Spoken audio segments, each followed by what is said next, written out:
ભાષામાં શબ્દો ક્રિયા કેવી રીતે દર્શાવે છે?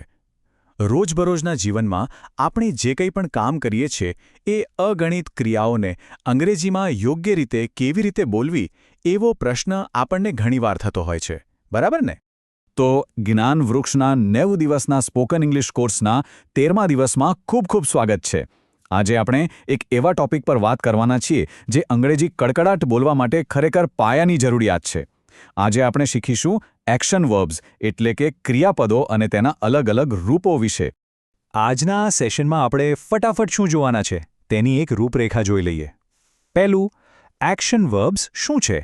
બીજું, વર્બના 3 રૂપો. પછી રેગ્યુલર વર્બ્સ, ઇરરેગ્યુલર વર્બ્સ અને નો ચેન્જ વર્બ્સ. અને છેલ્લે આજનું એક નાનકડું ડેલી ચેલેન્જ. તો ચાલો જરાય મોડું કર્યા વગર શરૂઆત કરીએ આપણા પહેલા પોઈન્ટથી. એક્શન વર્બ્સ એટલે શું? એક્શન વર્બ જે શબ્દ કોઈ કામ કે ક્રિયા થતી દર્શાવે છે તેને અંગ્રેજીમાં એક્શન વર્બ કહેવાય છે. Action verb. અત્યાર સુધીના પાઠોમાં આપણે માલિકી અને સ્થિતિ વિશે શીખ્યા, જેમાં કોઈ જ ક્રિયા નહોતી થતી, પણ હવે સીધી એક્શનની વાત કરીએ. ઉદાહરણ તરીકે, ગો એટલે જવું, કમ એટલે આવવું, ઈટ એટલે ખાવું, ડ્રિંક એટલે પીવું.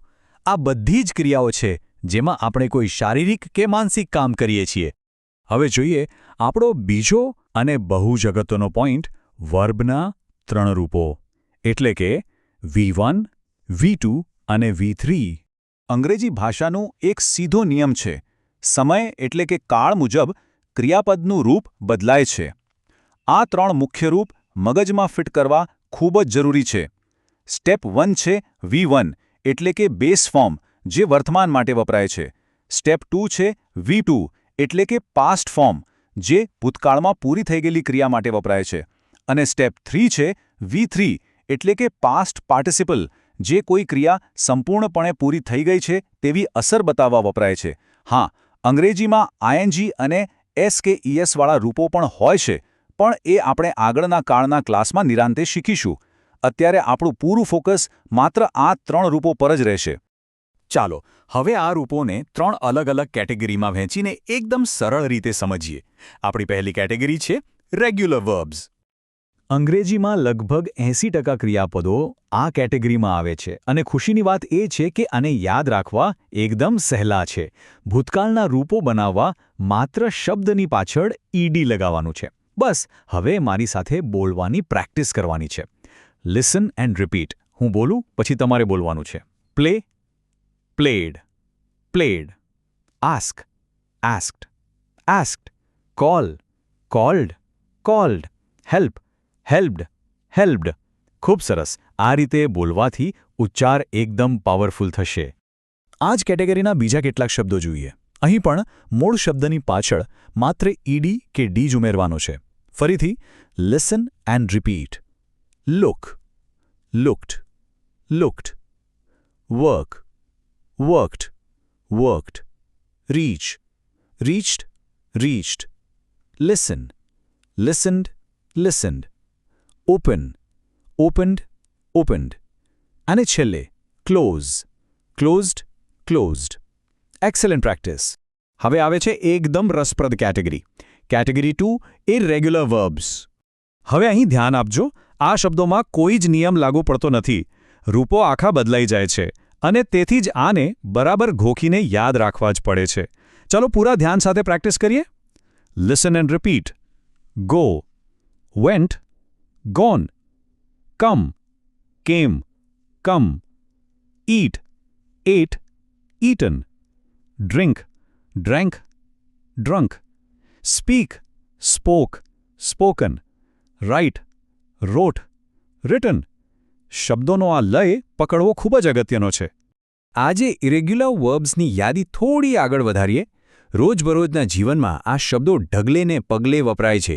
ચાલો ફરી એકવાર જોરદાર પ્રેક્ટિસ કરીએ. Take, took, taken. Give, gave, given. Know, knew, known. See, saw, seen. Do, did, done. Think, thought, thought. અને આ રહ્યા આજના અંતિમ થોડા irregular verbs. Buy, bought, bought. Bring, brought, brought, sleep, slept, slept. શરૂઆતમાં કદાચ આ યાદ રાખવું થોડું અઘરું લાગી શકે છે, પણ વારંવાર બોલવાથી તે પાણીની જેમ મગજમાં ઉતરી જશે. આ શબ્દોને મોઢે કરવા અત્યંત આવશ્યક છે. તમારી આ બોલવાની પ્રેક્ટિસ માટે ખરેખર શાબાશી છે. અને હવે સૌથી સહેલી કેટેગરી, કેટેગરી 3, નો ચેન્જ. આ એકદમ ડાયા ક્રિયાપદો છે જે ક્યારેય પોતાનું સ્પેલિંગ બદલતા જ નથી. આ ચોક્કસપણે સૌથી મનપસંદ અને સહેલી કેટેગરી છે. ચાલો સાથે બોલીએ. Put, put, put. Cut, cut, cut. Shut, shut, shut. Hurt, hurt, hurt. છે ને એકદમ મજેદાર? ત્રણેય રૂપો એક જ સમાન. પણ આમાં એક બહુ જ ખાસ અપવાદ છે. રીડ શબ્દ. સ્પેલિંગ ત્રણેય ફોર્મમાં એક સરખો જ રહે છે, READ.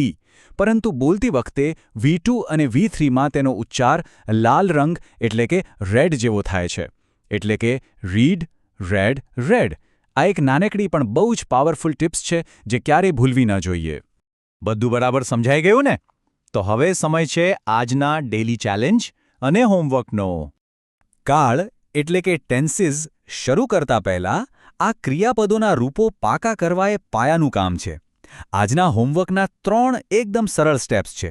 પહેલું, આ બધા જ ટેબલ એક નોટબુકમાં સારા અક્ષરે લખવા અને ખાસ કરીને પેલા 15 ઇર્રેગ્યુલર વર્બ્સ ગોખી મારવા. બીજું, અરીસા સામે ઊભા રહીને એક જ શ્વાસે ત્રણેય રૂપો બોલવાની પ્રેક્ટિસ કરવી, જેમ કે ગો, વેન્ટ, ગોન.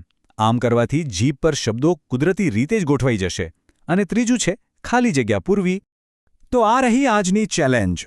આ 5 વાક્યોમાં કૌંસમાં આપેલા ક્રિયાપદનું V2 એટલે કે ભૂતકાળનું રૂપ મૂકવાનું છે. આ વાક્યો ધ્યાનથી વાંચો, સાચો જવાબ વિચારો અને ફટાફટ કોમેન્ટ્સમાં શેર કરો. આ નાનકડી પ્રેક્ટિસથી તમને ખુદને ખ્યાલ આવશે કે આજનો વિષય કેટલો ક્લિયર થયો છે.